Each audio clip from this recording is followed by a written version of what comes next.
Brazil দলে বড় পরিবর্তন, শক্তিশালী একাদশ ঘোষণা।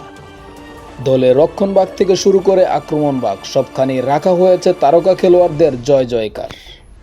ঘোষিত স্কোয়াডে গোলপোস্টের সামলানোর দায়িত্ব পেয়েছেন নির্ভরযোগ্য গোলরক্ষক এলিসন বেকার। ডিফেন্ডার রক্ষণভাগকে নিরেট দুর্গ বানাতে দলে আছেন গাব্রিয়েল ম্যাগালাইস, মার্কিনিওস এবং অ্যালেক্সান্দ্রো ও দানিলো। মাঝমাঠের নিয়ন্ত্রণ ও খেলা গড়ার দায়িত্বে রয়েছেন অভিজ্ঞ কাসেমেরো। তার সঙ্গে যোগ দিবেন ব্রুনো গিমারাইস, দানিলো সন্তোস এবং লুকাস পাকুয়েতা। সবচেয়ে আকর্ষণীয় থাকছে ব্রাজিলের আক্রমণভাগ।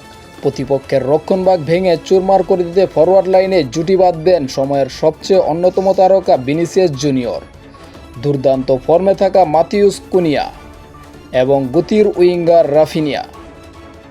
খেলার মাঠে এই তারকাখচিত দলটি এখন কেরম পারফর্ম করে সেটাই দেখার অপেক্ষায় ফুটবল ভক্তরা। এই সম্ভাব্য একাদশ কি পারবে তাদের জয় ছিনিয়ে আনতে? অবশ্যই কমেন্টস করে জানাবেন। সবাইকে অসংখ্য ধন্যবাদ।